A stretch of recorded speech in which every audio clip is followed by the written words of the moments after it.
বন্ধুরা, তোমরা সবাই কেমন আছো? আশা করছি তোমরা সবাই ভালো আছো এবং সুস্থ আছো। তো তোমরা কালকে বিকালে দেখেছো আমার গাড়িতে বেগুন লোড হয়ে গেছিলো। তো আমি এই যে বেগুনের গাড়ি নিয়ে রওনা দিয়েছি আসানসোল এবং দুর্গাপুরের উদ্দেশ্যে।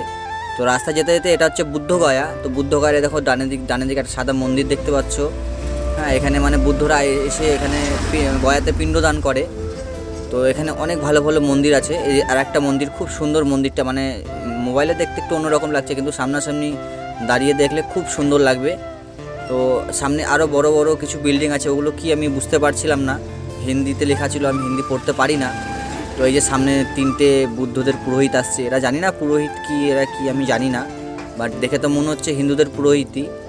তো এই রাস্তাতে আমি সোজা সামনের দিকে গিয়ে সিটি পার করে তারপর ডুবি বাইপাসে উঠবো। তো চলো এগিয়ে যাই সামনের দিকে। আর ওই যে বাইরে দেখতে পাচ্ছ একটা, ওটাও একটা বুদ্ধদেরই একটা কোনো মন্দির হবে। তো মন্দিরটা খুব সুন্দর, অসাধারণ মন্দির, একদম দারুণ। এই গাছগুলোর জন্য আমি ভিউটা নিতে পারছিলাম না। গাড়িটা দেখতে পাচ্ছ, এর মধ্যে কি মেশিন লোড আছে আমি জানি না, কোথায় যাবে আমি তাও জানি না, কিন্তু দেখো গাড়িটায় কতগুলোই চাকা, এর চাকার পুরো একদম পাহাড় লাগিয়ে দিয়েছে, এত চাকা। আমি তো এর সঙ্গে সঙ্গে মনে হচ্ছে ভুল রাস্তায় চলে আসলাম নাকি। না না, ঠিক আছে, আমি ঠিক রাস্তায় যাচ্ছি। এত চাকা, বাপরে, পাংচার সারাই কোন দিক দিয়ে? এই দেখো দেখো কত চাকা দেখো। তো বন্ধুরা, আমি ধীরে ধীরে এগোতে এগোতে দিল্লি রোডে হাইওয়েতে উঠে পড়েছি। আর এই দেখো একটা গাড়িতে মেশিন লোড করে যাচ্ছে আমার সামনে দিয়ে। তো গাড়ি সবাইকে ওভারটেক করতে করতে আমি যাচ্ছি আগে, যেহেতু আমার মার্কেট আছে, আমাকে পৌঁছাতে হবে 12টার মধ্যে, আসানসোল পৌঁছাতে হবে। গাড়িতে বেগুন আছে, না তো মান্ডি না দিতে পারলে ভাড়া কেটে নেবে।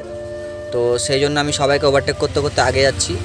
আর তোমাদের সবাইকে একটাই অনুরোধ, ভিডিওটা যদি ভালো লেগে থাকে তো অবশ্যই একটা লাইক এবং একটা কমেন্ট করবে, এবং আমার চ্যানেলটিকে সাবস্ক্রাইব করে পাশে থাকা নোটিফিকেশনের বেল আইকনটি প্রেস করে দেবে, যাতে আমি নতুন নতুন ভিডিও পোস্ট করলে তোমরা এই যে আমার সামনে একটা গাড়ি যাচ্ছে। তো গাড়িটাই বন্ধুরা গেস করো কি লোড আছে। তো একদম ওভারলোডেড, একদম ট্রাক, একটা ওভারলোডের গাড়ি দেখতে পাচ্ছ, দিল্লি হাইওয়েতে যাচ্ছে। তো তোমরা গেস করে কমেন্ট বক্সে জানাও এই গাড়িটার মধ্যে কি লোড আছে, অবশ্যই কমেন্ট করে জানাও। আর সকল ড্রাইভার ভাইদেরকে বলছি, আপনারা রাত্রিবেলায় দেখে শুনে খুব সাবধানে গাড়ি চালাবেন, কারণ রাস্তায় এখন প্রচণ্ড গাড়ির চাপ। যদি কারোর ঘুম পায় অবশ্যই কোনো চায়ের দোকানে দাঁড়িয়ে মুখে চোখে জল দিয়ে চা খেয়ে তারপর গাড়ি চালাবেন, ঘুমের অবস্থায় কখনও গাড়ি চালাবেন না। তো সবাই সাবধানে দেখে শুনে গাড়ি চালান।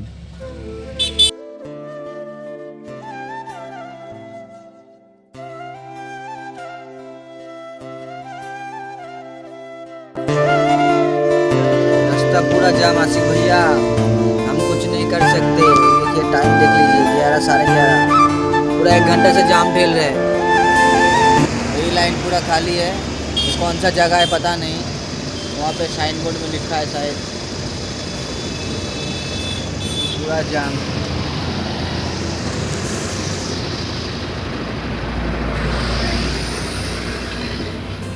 धीरे धीरे धीरे बढ़ रहा है, देखो बस ऐसे किया, स्टॉप हो गया, देख लो। कुछ नहीं कर सकते। তো ফাইনালি আমি পৌঁছে গেলাম আসানসোল, আর এটা হচ্ছে আসানসোল টাউনে ঢোকার রাস্তা। তো দেখতে পাচ্ছ রাস্তাটা খুব সুন্দরভাবে সাজানো আছে, লাইটিং দিয়ে খুব সুন্দরভাবে সাজানো আছে। আর এখন বাজছে রাত্রির 12:30। তো রাস্তা পুরো খালি, পুরো ফাঁকা রাস্তা, খুব সুন্দর লাগছে রাত্রের নাইটের এই ভিউটা। তো দেখো তোমরা, তোমাদেরও খুব সুন্দর লাগবে। তো বন্ধুরা, এটা হচ্ছে আসানসোলের ট্রেনের ওভারব্রিজ বলতে পারো, আন্ডারওয়ে পাস, ওভারব্রিজ না সরি, আন্ডারওয়ে পাস। দেখো ওয়েলকাম টু আসানসোল লেখা ছিল, ওপর দিয়ে ট্রেন লাইন, আমাদেরকে নিচে দিয়ে যেতে হবে। তো এই জায়গাটা পুরো শুনশান ছিল, একদম ফাঁকা, আমার খুব ভয় করছিল, আর জায়গাটা অনেকটা খারাপ। তো আগে একটা চৌবাতি মোড় আছে, তো ওখানে একটা চৌবাতিতে এত সুন্দর লাইট দিয়ে সাজানো আছে। চলো আগে চলো, আমরা আগে গিয়ে তোমাদেরকে দেখাচ্ছি।